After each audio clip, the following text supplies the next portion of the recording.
Okay, Assalamu alaikum. I hope I'm audible to all of you. I'm extremely sorry regarding the delay. I had few connection trouble to join the session.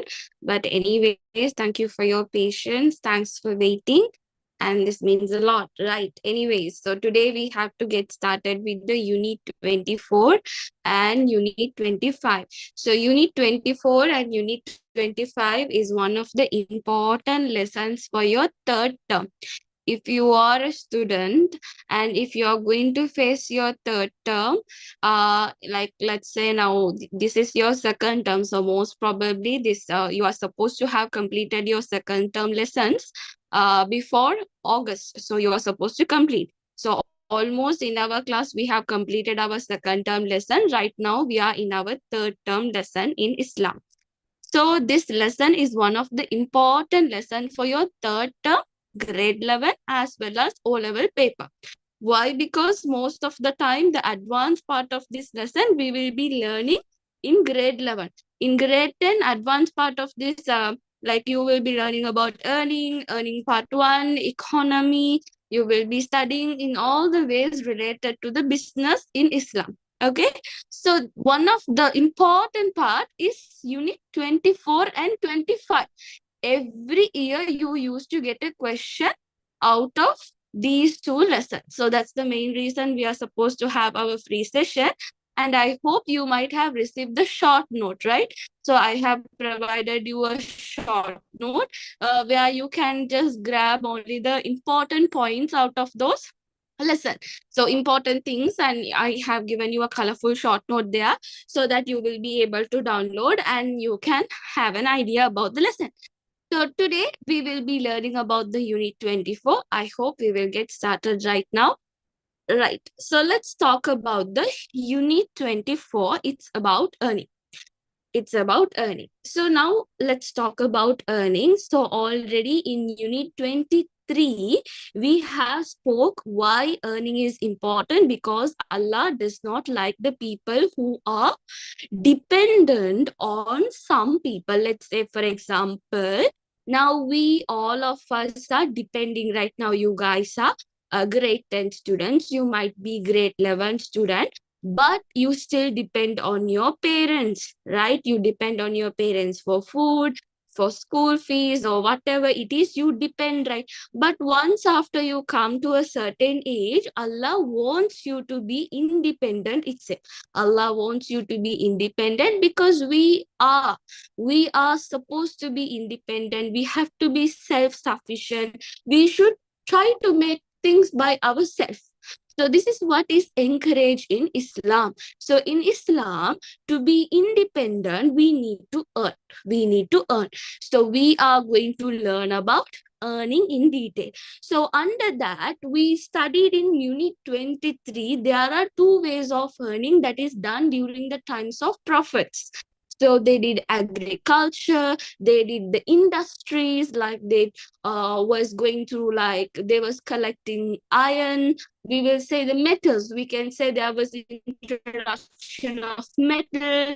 So they were blacksmiths, there were carpenters. So there were so many things during the times of prophets itself to earn. So now we are going to learn something that is matching, something that is related to our current generation earning.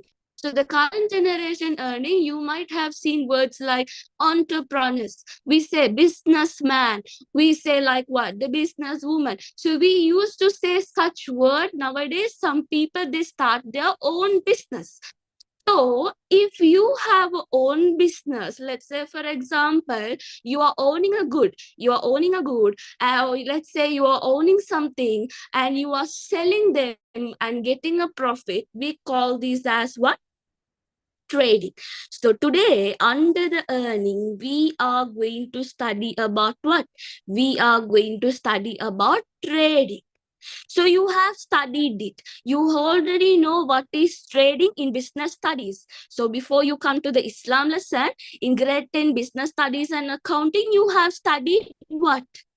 Trading. So trading means what? You are exchanging goods and services for the money. So what are you doing here? We are going to learn how we can earn using the trading. So trading is one of the job, like one of the way that you can earn. So let's see what is said in Islam. So when it comes to trading, always remember, now trading, now let's say you are going to a shop and he's a trader, the one who sells you the item, and you buy that product from that particular person, and you give the money and you get the balance, you have the product in your hand. That is what we call it as trading. So let's say, for example, there are two shops. Okay, let's say there are two shops. One is shop A and let's say shop B. So you have two shops. One is shop A and other one is going to be the shop B. So in shop A, let's say the owner of the shop is selling you the right quantity. Let's say he is having a scale. The measuring scale is accurate. He correctly measures the amount of what? Amount of the item that you need. Let's say you're asking for 1 kg rice. 1 kg rice. So he will measure accurately 1 kg and you are paying for it. So let's say this person is a honest trader. Honest trader. And the B person, let's say you are going to the same next shop for the same let's say you're going to ask same amount of rice. Let's say 1 kg. So what is he doing? He's adjusting his scale. He's adjusting his measuring scale, and what is he doing? He is trying to give you around 800 grams of rice, not 1 kilogram. 1 kilogram is 1000 gram, right? So it's not 1000, it's not accurate. So what is he doing? He is not honest on his, but he is not honest on his measuring. So this is haram in Islam. So in Islam, it is said that you have to be a honest and trustworthy trader. If you're not honest, if you're not a trustworthy person, you are not allowed to do the trading. So what do you need to understand? In Hadith, it is said that if you're a honest and a trustworthy trader, you will be among the prophets on the day of judgment. That means you are getting a very highest position. If you are a honest person and if you are a trustworthy person in trading, let's say whatever you sell, I mean, you have to sell the things that is halal in Islam. So if you are selling something and you are getting a definite amount of profit, you are getting an amount of profit and you are selling it in the right price, right quantity, right quality, and that belongs to you. So that means you're honest, trustworthy person. Allah will put barakat in your money. But the people who cheat, the people who are not trustworthy, they will not get the barakat. So you need to understand when you are earning, especially when it comes to trading, what are the two qualities we should have. These two qualities came to the MCQ of O-level paper. So they're asking what are the two qualities? You have to be honest, you have to be trustworthy. So if you are a honest and a trustworthy trader, you will be among whom? You will be among the prophets on the day of judgment. So which means you are giving a highest position. Allah is giving you a highest position to being honest and trustworthy. So always remember, if you have no proper knowledge according to the Sharia, let's say for example, in Islam, we have some rules and regulations, right? We have certain rules and regulations related to the trading.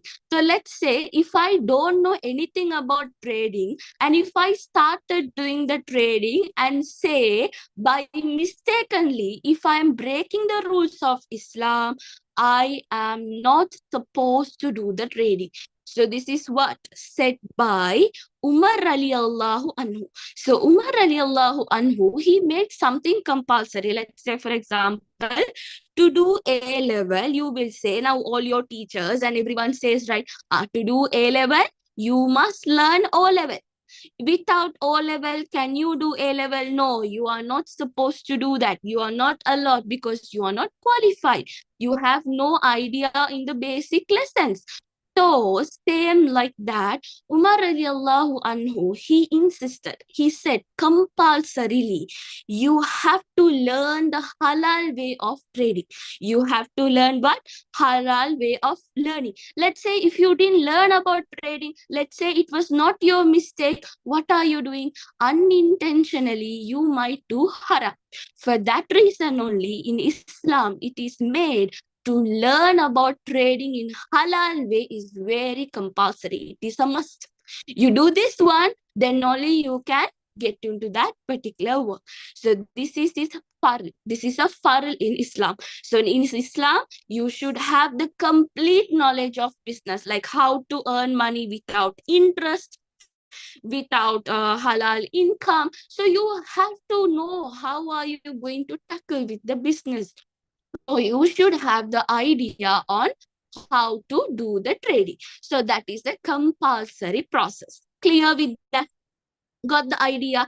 So out of that, we will be studying what are the importance. Now they said, right, it is important for you to know about trading, that means to earn in halal way, right? So some of the halal things, some of the rules of the trading, we will be learning today. So did you understand what is a trading?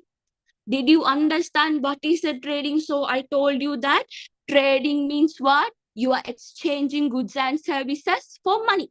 You should have a property, you should have a good on you, or you should give a service. So that means you're exchanging for a money or a profit. We call it as what? Trading. So when it comes to trading, what are the two characteristics to be possessed to become a trader?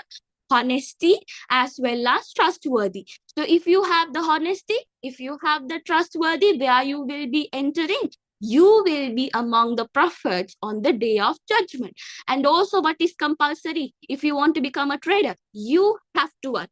You should have a possess. You should possess a knowledge on trading in halal way, which means it is compulsory to have a complete knowledge. If I don't have any knowledge on trading, will I be able to become a trader? In Islam, no. You are not supposed to do that. Clear with that?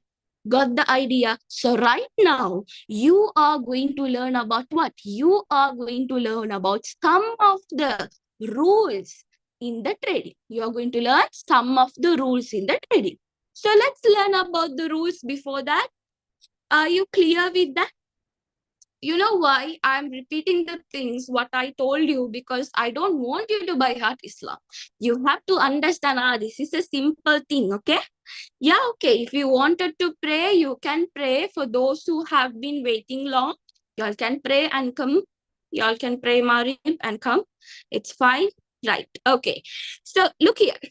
So what are the rules and regulations for the trading? So let's talk about the rules. Easy. Nothing is hard, okay? So whatever the things that we are already facing only, we are going to learn, okay? Right, look here.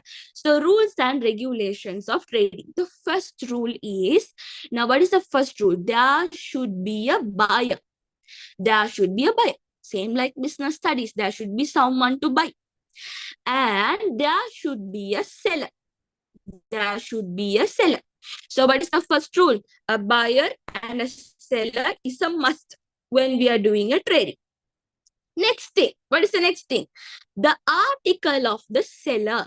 Article of the seller in the sense, let's say for example, I am selling cupcake. So what is the article of the seller? The cupcake. So that means the trading. I mean, I should have the things that I'm selling. So the article of the trade, or we can say the product of trade or goods. The goods that I'm going to provide. So it is very important to have an article. Then the third one. What is the third one? The third one is we say ijab and we say kabul. So we say ijab and we say kabul. So ijab means, I will explain you what is ijab and kabul. Just imagine when you go for a restaurant. In the restaurant, they give you a receipt, right? They give you a receipt, payment receipt. So that payment receipt only we call it as ijab and kabul, right? This is the modern things. But earlier days, they used to write it and give. I have sold this item for this person. And that person said, yes, I have agreed to get this particular item. So this is a proof where they will not cheat. They will not go and say, no, I didn't get the product. No, she didn't buy the product. So not to have a further problem only, we are having the ijab and qabul. So let's see what are the characteristics should be there for a buyer, for the seller, for the article of a trade, and for the ijab and qabul. So let's talk about the buyer and seller. I don't want to explain you about the buyer and seller, right? So buyer and seller should be an adult. Can a 1-year-old baby come and give something? No. They should be adult. They should be sound of mind. Sound of mind in the sense they should know what they are speaking, and they should have an idea on the trade. So they should have the knowledge on trade. Very easy. So what are the characteristics? They should be adult. They should be sound of mind, and they should have a knowledge on trading. These are the simple rules. See, simple. In Islam, they do not complicate. Just because you don't want to go astray, they are giving you simple rules where you can follow it easily. Okay? So you should have a buyer and a seller. They should be adult, sound of mind, and they should have a knowledge on what? Trading. Then articles of trade in the sense, let's say, for example, I'm going to sell this marker. So if I'm going to sell this marker, I should be the owner of the marker. So that means the product should be owned by the seller.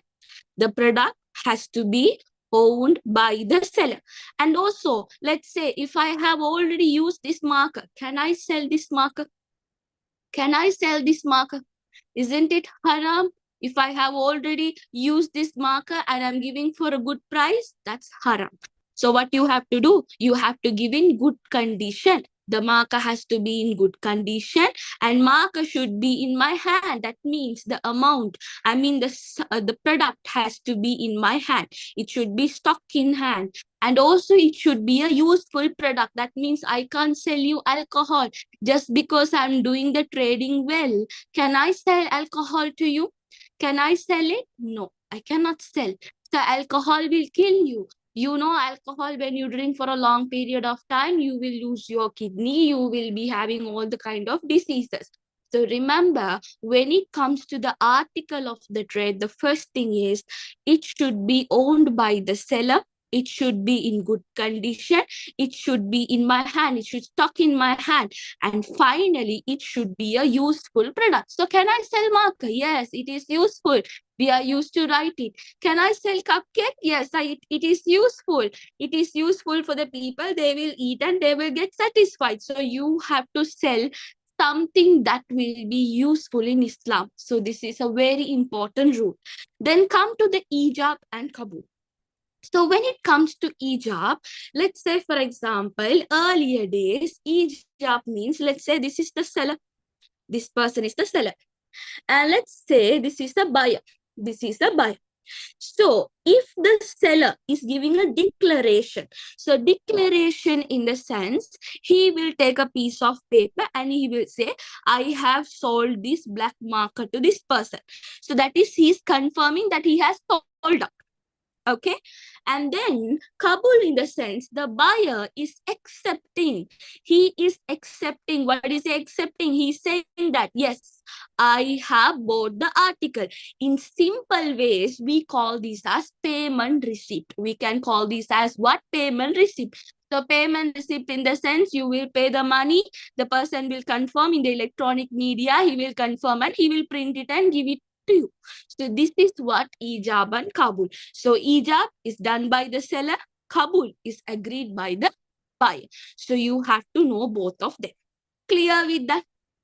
Got the idea? So these are the 3 simple rules that we have to follow when it comes to what? When it comes to the trading. So ijab, qabul in the sense, like say I am selling this marker to you. Let's say I am the seller. So what am I doing is I am writing this 10 brand marker is belonging to you. I'm writing in the form, in a written form, or I can say some other ways. I'm confirming I have sold out this product. And what are you doing? You are confirming, yes, I have bought this product. Earlier days, they used to announce. Earlier days, they used to write it. Nowadays, what is the simple thing? They can send through the WhatsApp. They can send the receipt to the WhatsApp. You can get a print of the receipt. Even you can get a digital receipt. So all these ways only ijab and qabul in nowadays modulation. But earlier days they used to write, or they used to keep someone else as a witness, and they will be exchanging the goods. So that is what we call it as ijab and qabul. So ijab is done by the seller, qabul is done by the buyer. Clear? Got it? So these are the three main rules that comes under the trading. Simple, right? Clear, right? Okay. Now come here. Simple. You can even just imagine and you can write. You don't want to buy heart anything in Islam. Just try to grab it, everything to your life, and try to add them into your life. Okay?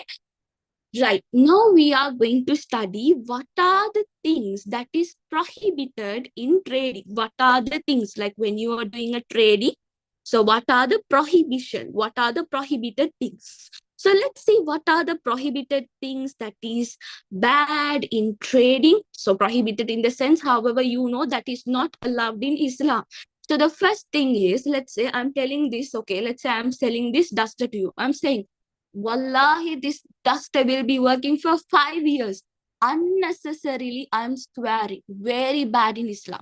In Islam, you cannot swear unnecessarily. You might have gone to some markets with your parents, right? He will say, apple for 100 rupees, 5 apple for 100 rupees. If you eat this apple, you will go to heaven. So they used to say something like that. So unnecessarily, they will swear. So in Islam, you cannot unnecessarily swear. You can say, yes, this is a good marker. But I will not say you can use for 5 years, but you will say exactly the quality of the product. So this is what important in Islam. So number one is what? Unnecessary swearing. You cannot swear for lies. You don't do that. It's not mandatory. It's not important. Just what are you doing? When you are unnecessary swearing, you are convincing a customer to buy your product even though you know the product is not good. So that is the first rule. The second rule is cheating in weighing and measuring. So let's say, for example, I am a milkman. I'm selling milk to you. What am I doing is, I will have good milk. What I do, I add more water to the milk. I do adulteration. And I will put the milk, let's say you have asked me for 1 liter. I will give you 900 ml. I will give you only 900 ml and make sure I will add more water to that. So I will do the adulteration. At the same time, I am cheating on the weight. This is haram in Islam. You know, nowadays, some people, they used to sell pepper. Okay, I bought recently pepper. The pepper, what did they do? When I eat the pepper, it doesn't seem like pepper. You know what they have done? You know chia seeds, right? So what they have done is they have blended, they have mixed chia seeds along with what? The chia seeds, not the complete one. They have nicely blended into small particles. So what happened? So these chia seeds are mixed with the pepper. So you can see the quantity of the pepper will increase, but the quality of the pepper will decrease. Just because they want to make more profit, they're doing like this. This is adulteration. And let's say, for example, I wanted to have the chili powder. So what am I doing? What am I doing? Earlier days, like not even earlier days, nowadays also they are doing.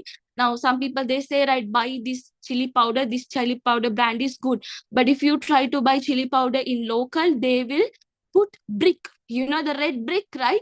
What do? They will crush the brick, red color brick, and they will mix with the chili powder to make sure the quantity of the chili powder. That's what your parents say. I have added 2, 3, 4 spoons of chili powder. Still, isn't it spicy? They used to say, right, what is the reason? Because adulteration. So when there is adulteration, the quality, the quantity, everything will be collapsed. This is haram in Islam. And also hoarding. What do you mean by hoarding? So in Sri Lanka, hoarding is very, very common. Let's say, for example, they know now let's say, for example, I have 50 kg, 50 kilogram of rice sack. Okay, what am I doing is, I am hiding this rice sack. I'm hiding this rice sack and I'm saying, no stock with me. And then suddenly there is a flood. Suddenly there is a flood. So all my hidden rice sack comes out. All my hidden rice that comes out. And what am I doing? Increasing the price. So this is what you call it as hoarding. I'm hiding my things and I'm waiting till it get increased with the price, and then I'm selling it for more profit. This is, we call it as what? Hoarding. So if you are cheating, if you are telling lies, and you are selling for more than what you needed, let's say this duster is 100 rupees, okay? But if I'm selling it to someone else, I'm selling it for 200, which is not good in Islam. You can keep a profit. Let's say I'm selling for 150, okay. But you are keeping a too much profit and you are cheating. This is very bad in Islam. So you can't keep a big amount. You have to keep an amount for you. Allah didn't say, don't earn. You should have a profit, but it should be fair enough for a person to buy your product. So this is what it is important nowadays. So many businessmen, what do? Just because they want to sell their product, even though the product is harmful, they pay for the content creators, they pay for the influencers. What do? They try to promote it. You guys, you will believe and you will go to that particular restaurant, but the food is not good. It's awful. The food is awful.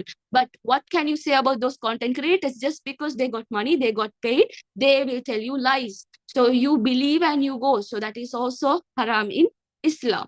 So cheating, telling lies, adulteration, if you're breaking the rules of Islam and not praying, some people, they do not pray, right? Just because there are so many customers are entering to their shop, they miss the Jummah prayers. During the Jummah time, the shop is open. So this is all going against the Sharia. So this is very important that we have to note it down when it comes to trading. So these are the prohibited things in what? Trading. Clear with that? Got the idea? So whenever we are doing a trading, a buyer be benefited and a seller also should be benefited. So that's how it is said in Islam. In Islam, it is said, yes, if you benefited, the other person also should get benefited. When both the sides are benefited only, that is the correct way of doing the trading. Clear with that? Got the idea? These are simple things, but I was explaining you because in future you might be a trader.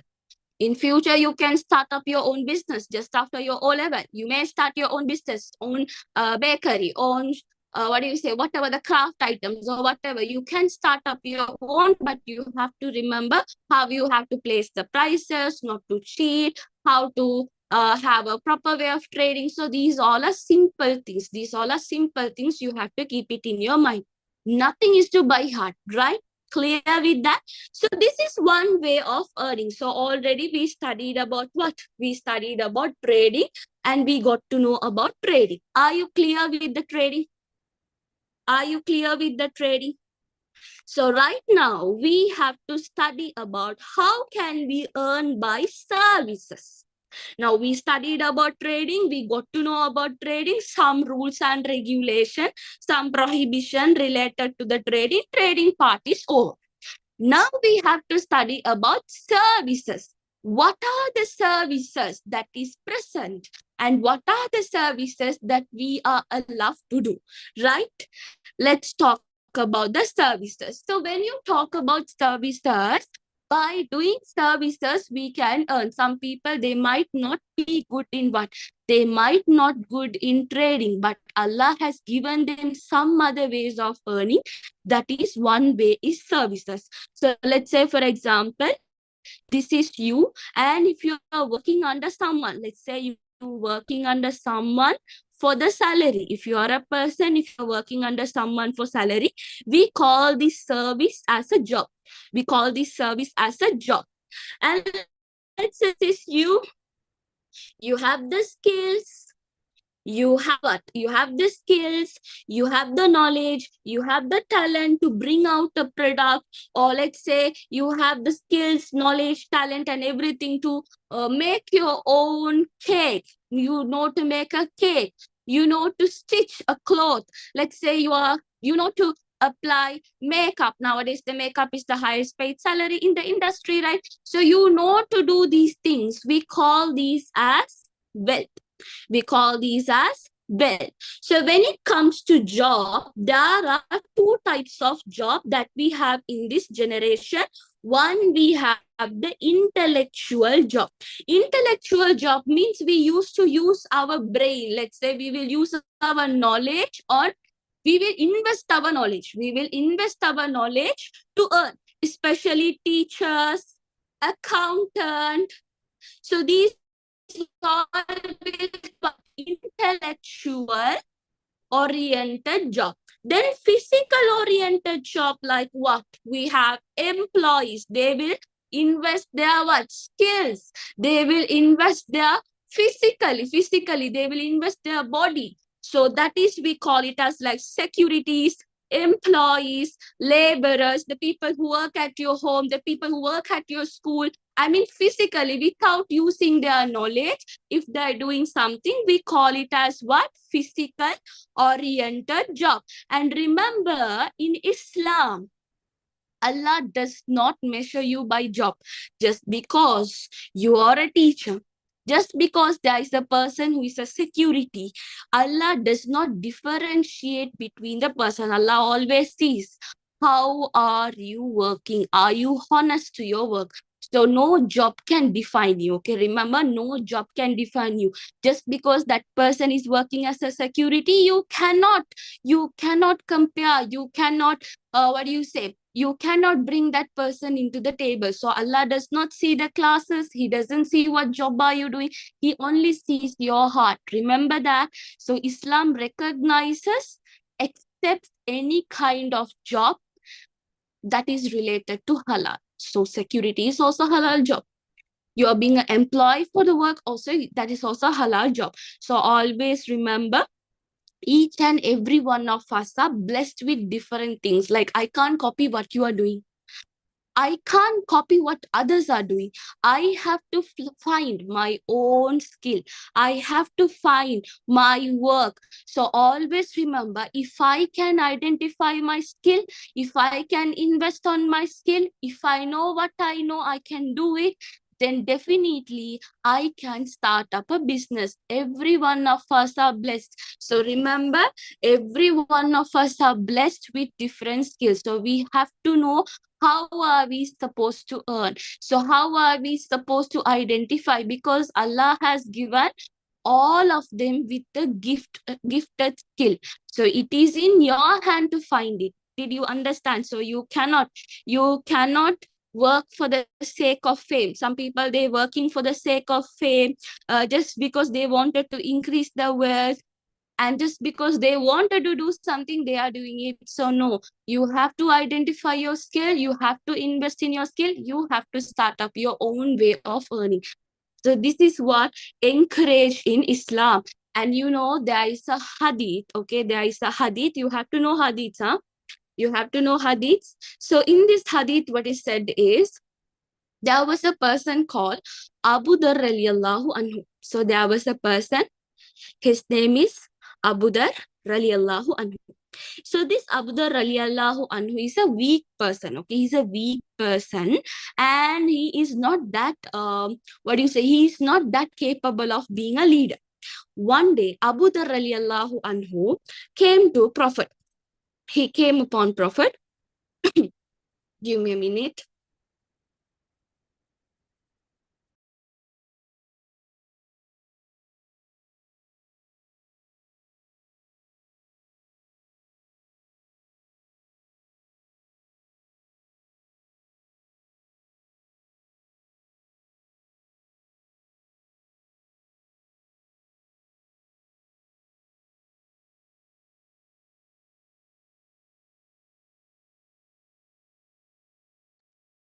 Okay, so what happened? He's a weak person. He's a weak person. He's not that strong enough person.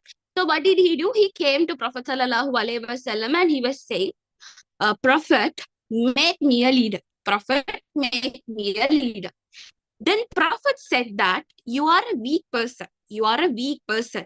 You cannot carry out your duty alone. If you want to become a leader, you are supposed to be a person who can carry out the responsibility strongly. So Prophet Sallallahu Alaihi Wasallam, he said to the face itself. He said to the face itself, like some people, even though they know that is not good for you, that is going to bring you harm, they will be just like, okay, yes, they will not tell you that to your face. They will be hiding it. But in this case, Prophet Sallallahu Alaihi Wasallam said that him to the face itself, what?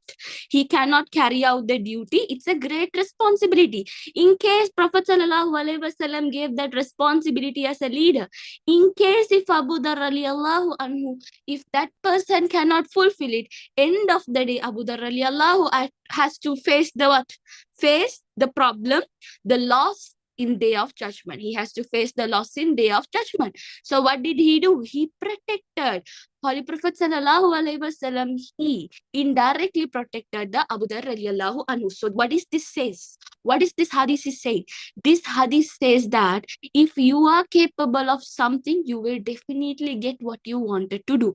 But you know, if you're not capable of that, you will never get it. So this is what you have to understand. And also, if I'm not capable of that, I have no rights to ask. I have no rights of doing that. So that is what you have to understand. And there are 3 judges. So Prophet said there are 3 types of judges. One person will be in the heaven, other 2 of them will be the hell. Let's see what are those 3 types of people. Let's say 3 types of people. Let's take this as your friends. Okay, let's take this as your friends. Let's say you have 3 friends. Okay, let's say you have 3 friends. Let's say friend A, friend B, friend C. So you are wearing a beautiful dress. You are wearing a beautiful dress. Now, let's say, for example, now you are wearing a normal dress. You are wearing a normal dress.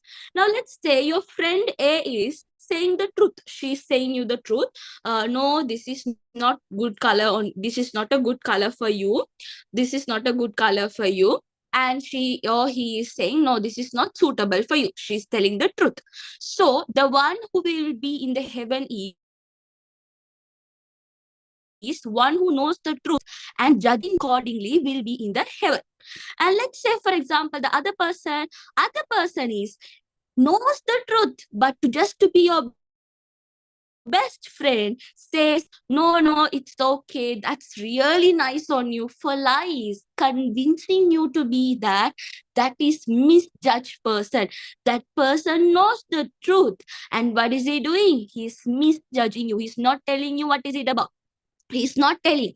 And the C person is not even cared, ignorance, not even cared, just saying, okay, that's nice.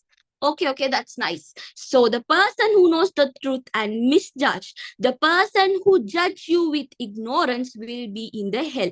So these are the 2 types of judges will be entering to the hell, and 1 type of person will be entering to the heaven. Why? He knows the truth. He said you to the face, like how Holy Prophet Sallallahu Alaihi Wasallam, he said to Abu Dharr radiallahu anhu, you are weak. You cannot do that. If you do that, you will be entering where? To the hell. You will be going to the hell. So Holy Prophet Sallallahu Alaihi Wasallam, he knew the truth. He protected Abu Dharr radiallahu anhu. Same like that. There are people in our life, they knew the truth, but they do not tell you.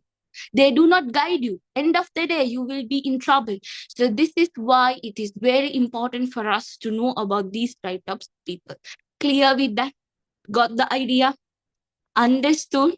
Got the idea? So always remember, you have to perform each and everything in your life. Let's say it can be earning, it can be your studies. So whatever you are doing, everything will be turning into ibadat if you are doing it in a correct way.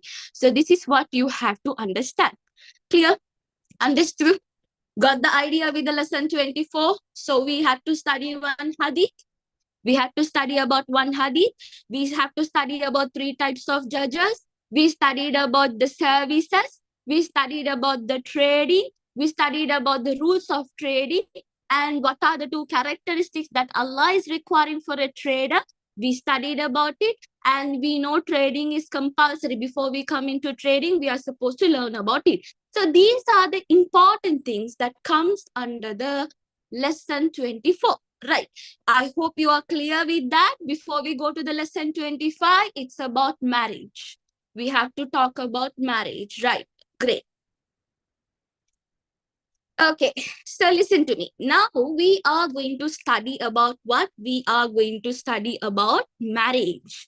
So before we talk about marriage, this lesson is about Ajnabi, Mahram. So we are going to talk about Ajnabi and Mahram. That means in lesson 25, when you go to the grade 11 only, you will study about the nikah, the marriage. But now we are studying about whom are we supposed to get married? We are learning whom are we supposed to get married and why Islam is encouraging you to get married. So this is the main question in this lesson. So let's talk about the lesson 25. We are going to talk about Ajnabi and Mahram and what are the limits that we have to follow. Right, listen to me carefully. Now you know that if Allah thought when He is creating Adam alayhi salam, He would have kept Adam alayhi salam alone. But why did He created Hawa alayhi salam? Why did He created Hawa alayhi salam? Because a man cannot live alone. This is the truth. A man cannot live alone. Why? Because we all of us are living as a society. Now let's say, now are you living alone at home? No, you have your sister, you have your brother, you have your mother, you have your father. So this is a society. So a man has to live in a society where we get support. So just imagine if only Adam alayhi salam is on the earth, end of the day, only Adam alayhi salam should be on the earth. He was only in the earth and he was the only first and the last person should be on the earth. So that is how we say that a man cannot live alone. A man has to live as a society. Why? He will feel difficult to fulfill certain things, certain duties given in Islam. So in Islam, it is encourage us for a man to get married. Why? What's the reason? One thing is when you get married and your half of your Islam is getting completed. Why? You have to get into the trial. Now they say, right, yeah, it is compulsory for you to do the O levels. If not, you can't go to the A levels. Same like that.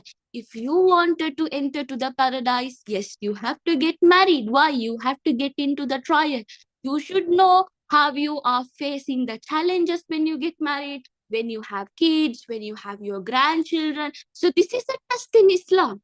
To get passed in the test, we have to get married. So when you get married, you will face so many struggles. You should know how to go through that in a way that is given in Islam.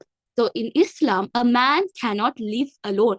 For before you get married, you should know the difference. Whom are we supposed to get it? And whom are we not supposed to get married? So whom are we supposed to get married and whom we are not supposed to marry? We have to get an idea. So that's where we are going to learn about mahram. We are going to learn about what? Ajnabi. So first we will be talking about mahram. The word mahram is derived from the word haram. It is derived from the word what? Haram. So haram is what? Not permitted by Allah. So the mahram in the sense what? Now haram, you know the things that is not permitted by Allah, right? So mahram means what? The person who are not permitted to get married. So the people who come under the category of mahram, we are not supposed to get married. It is haram in Islam. So when we talk about mahram, we will be talking about permanent mahram. Now, when you are talking about mahram, this is very, very important. You should know the relationship because this is given in the perspective of a man. Like as a man, they have given you in your textbook, they have given in the perspective of a man.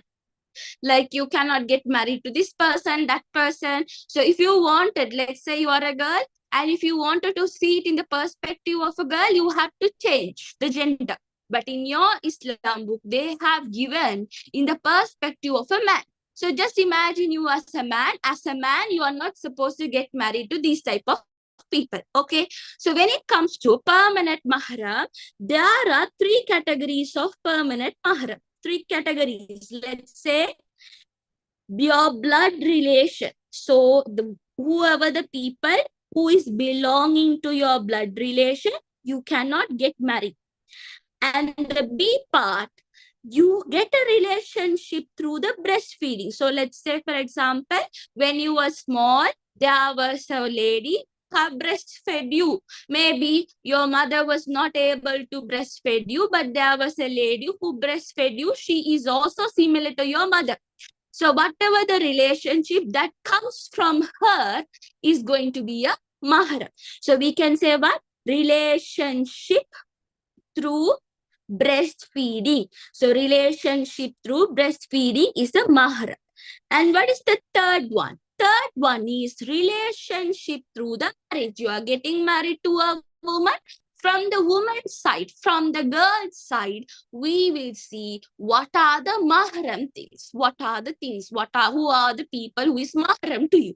So we will say relationship through marriage. So these are the three categories that will come under the permanent mahram. In your grade 11, you will study so many things. You will study about the nikah, you will study about the talaq.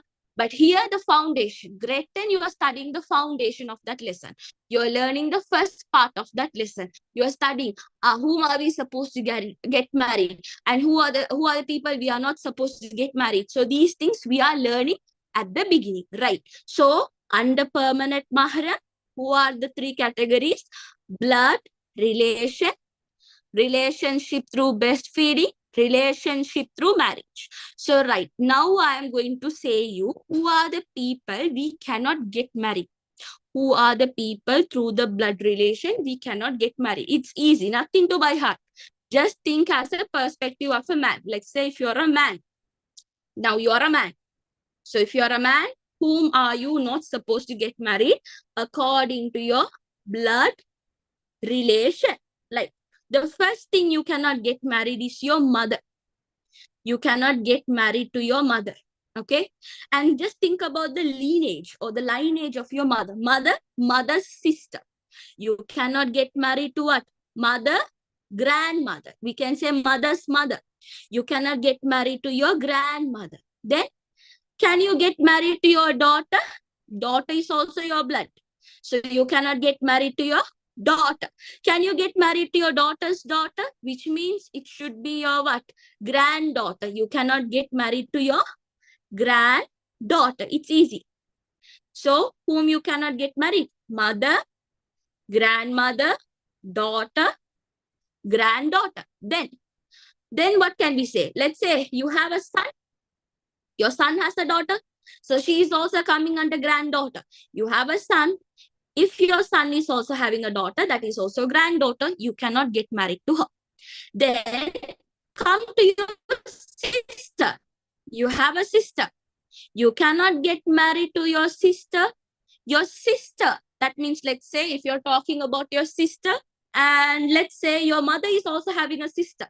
Your mother is also having a sister. You can say it as your auntie. Your father is also having a sister. You cannot get married to your maternal sister. Maternal means mother's sister. Paternal means father's sister. So you cannot get married to your mother's sister, your father's sister. You cannot get married to your own sister also. Then you cannot get married to your sister's daughter. You cannot get married to your sister's daughter. We can call her as what? Niece. We can call it her as niece. And then you cannot get married to your sister's daughter. So sister's daughter, brother's daughter, all of them can come as a niece. So very easy. Whom are we not supposed to get married? Mother, grandmother, daughter, granddaughter, son's daughter, granddaughter, sister's, what do you say? Father's sister, mother's sister. You cannot get married. You cannot get married to your niece. Okay. And your father also will have a sister. If she also had a daughter, you cannot get married.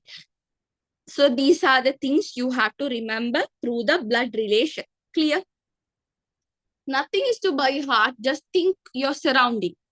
Think your surrounding. Okay, right. Come here. Now we are going to talk about the relationship through the breastfeeding. Relationship through the breastfeeding, just think that's your mother. That is also your mother. She is also similar to your mother. Okay. So when it comes to relationship through breastfeeding, yes. Okay. Okay, look here. So according to the perspective of a man, you cannot get married to the lady who breastfed you. Like she is also like your mother. She is also like your mother. So let's say, for example, now let's say this is the lady. So the lady who breastfed you, you cannot get married to her mother. You cannot get married to her mother. And let's say you cannot get married to her father's mother also. That means she will have a grandmother, right? She will also have a grandmother. She will also have her own mother, right? You cannot get married to her grandmother or mother, or you cannot get married to her itself. If she is having a daughter, if she is having a daughter, you cannot get married to her daughter. If she is having a granddaughters, you cannot get married to her granddaughters. And let's say if she is having a sister, if she is having a sister, or she's having a sister-in-law, let's say she also have a brother, her brother's wife is the sister-in-law, that means you cannot get married to her, her mother, her grandmother, her sister, a sister-in-law, her daughter, her granddaughters. You cannot get married. So this is the simple thing through the what? Mahram through breastfeeding. Mahram through breastfeeding. We can call this as the foster mother, or we can call it as the wet nurse. We can call her as what? Wet nurse. So these are the relationship through the breastfeeding. Now, if I'm going to talk about the relationship through the marriage, can you get married to your mother-in-law? Can't. Let's say, can you get married to your daughter-in-law? Can't. And let's say now let's say for example like this. Let's say relationship through the marriage, right? So when it comes to relationship through the marriage, after you are getting married, you will be having a relative, right? Like you will be related to some people right after the marriage. So let's say this is you as a man. So this man is getting married to a girl. Let's say this girl. Okay, the woman, we'll say this woman. And this girl will have her mother. So this is going to be a mother-in-law. So mother-in-law, he cannot get married. Let's say this girl will have a sister. You cannot get married to her sister. Then that will be sister-in-law. And let's say this girl will have a brother, and this brother will have a wife. Again, that's going to be the sister-in-law.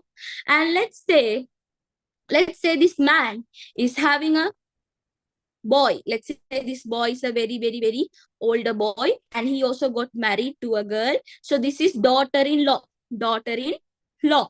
So this man cannot get married to the daughter-in-law, as well as he cannot get married what? He cannot get married to the simple. So you can remember that mother-in-law cannot get married. He cannot get married to the daughter-in-law. He cannot get married to whom? He cannot get married to the sister-in-law. So these all are coming under what? Relationship through the marriage. Very well. These are the things you have to keep it. So got the idea? Understood? So these are the relationships. You have to keep it in your mind. So what are the permanent mahram and what are the three categories? First one is blood relation. You cannot get married. Second one is relationship through breastfeeding. Third one is relationship through what? Marriages. So under these three categories, you cannot get married. They all comes under mahram. Right. So are you clear with the mahram and the relationship? Yes. Are you clear with the mahram and relationship? So finally, we have to go with the ajnabi. We have to go with the ajnabi. So ajnabi means, what is ajnabi? Ajnabi means someone that is not coming into the category of mahram, a far relative. It can be a stranger, and it can be someone else that you can get married. We call it as ajnabi. A man can get married to the ajnabi. A woman should get married to the ajnabi. So when it comes to ajnabi, like your friends, your colleagues, that someone doesn't come into the circle of mahram is going to be the ajnabi. So when it comes to ajnabi, there are some rules and regulations that we have to follow when we are in front of a ajnabi person. So let's say you are randomly going out. Whoever you sees in the road is not going to be a mahram, right? So many ajnabi men will be there. so many ajnabi women will be there. So there are some restrictions that we have to follow according to Islam. So the first one is, let's say you see someone, and that person is your ajnabi. Always you have to lower the gaze. Lower the gaze in the sense you're not staring at that person. You should not stare at the person who is ajnabi to you, who is stranger to you. It's haram in Islam. Even if you take the social media and if you're staring at a woman or if you're staring at a man whom you don't know, that is also, it is bad in Islam. So you have to lower the gaze. You cannot stare at the parts of a body of an ajnabi. You cannot look at his arms. You cannot look at her chest. You are not supposed to look with a lust. Lust, you know what is lust, right? So you cannot look a person with a lust, or you cannot look at the person for a long period of time. So you have seen so many men, they do not look at the women, the ajnabi women, eye to eye, no eye contacts. It's not good in Islam. They used to look down, and whenever they hear they're speaking, they speak very silently and they will move. So this is how we have to behave in front of ajnabi. Then next one is, men and women both are equal. You have to cover your aurat. What is your aurat? The place where you have to cover. So women has to wear the dress that should be modesty, that should be cover the aurat. So not only that, a man also have to cover his aurat, especially he has to wear a t-shirt. Whenever there is an ajnabi woman, he has to wear the trouser that should come below the knees. So these all are very, very important. We should not wear in a way that we are going to someone else. So this is very important when it comes to the place where you are in front of ajnabi. The next one is what? The way you walk. I have seen so many people. It can be boys, it can be girls. One attention will bring attention to the woman. So this is haram in Islam. We have to speak softly. We have to speak in a way. We have to behave properly in the road. We have to dress properly. So if you are wearing a dress that is seeking attention of a man or a woman, this is haram in Islam. Why? Not only one eyes will look at you. There will be thousands of eyes will look at you. So you have to be respectful. You have to be respectful. It's okay, you are going for a class. You have to be respectful, either men or the woman. Okay. So, and also you should make sure that you do not use strong perfumes just because you want to attract someone else. And you should do, and it is allowed in Islam to wear attractively, especially you should not have an intention of attracting ajnabi men. You can wear at home. This is what allowed in Islam.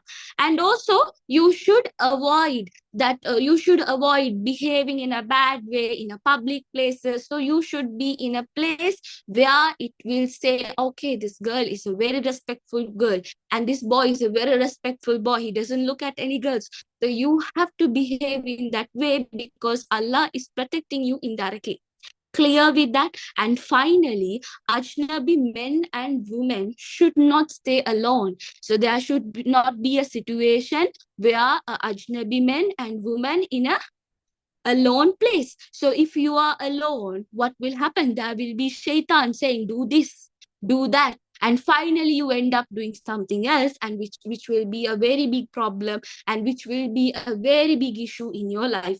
So always remember, you have to avoid as much as possible to be alone with an ajnabi man or a woman. The third person will be the shaitan. So you have to be very careful. It is all for your protection. Allah is protecting you, okay? And finally, you go for a campus or you go for a program. So as much as possible, you can avoid places where we have both the men and women. They are like, what do you say? Some people, they go for clubbing. What do? They go for some places where there's women and men, both of them are together. So you have to avoid those places. If it's only necessary, you can go for such places where the men and women in the same place, where they are there, especially if that is necessary, only you can go. But other than that, it is not allowed in Islam where you can go for a place where the men and women is gathering casually. So this is haram. Clear with that? Got the idea? So you got to know who are your mahrams, you got to know who are your ajnabis. So ajnabis are the strangers outside. The far relatives are ajnabi. The mahrams are going to be, who are those people?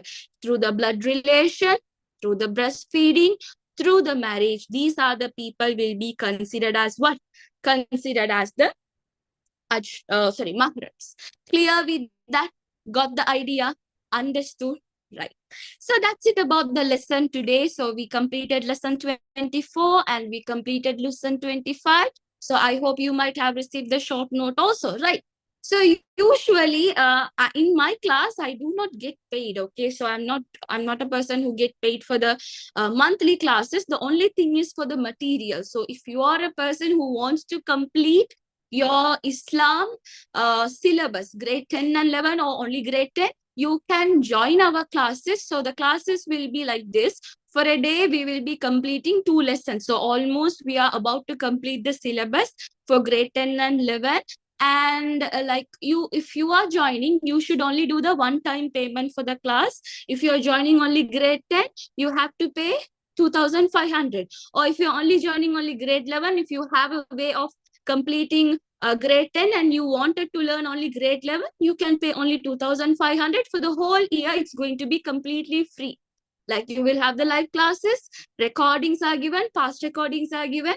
Even you will have all the materials, classified hadiths will be given so that you don't want to refer your textbook again and again. So all these things are provided. If you're joining both the grade 10 and 11, you have to just pay 5,000 for both of the classes. For the whole year, it's going to be free. You will be able to revise all the lessons. Especially, you will get to do so many revisions before the exam. So this is how our classes will be working. It's not like you pay monthly. You pay only one time and you get into the class and then you don't want to pay. You can join the classes on time every Tuesday, 6:30 p.m. grade 10 and 8:30 p.m. you will have the grade 11. So that's how it will be working, right? So someone asked me, Mahram people is someone we cannot get married. Ajnabi are the people we can get married. So Ajnabi, in another term, we call it as non-Mahram, right? So anyways, we are done with the lesson. 2 lessons are completed. I hope you got no doubts. If you have any doubts, you can let me know. If you have no doubts and if you want my contact number, you can just contact me. I know most of you all have my contact number.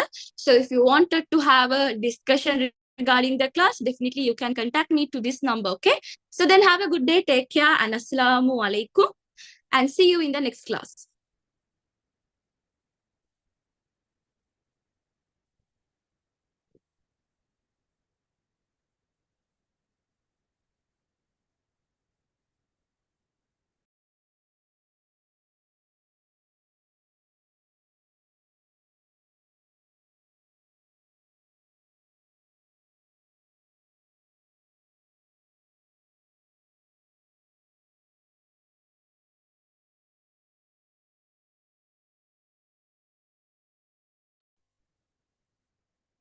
Inshallah, I will see Famida.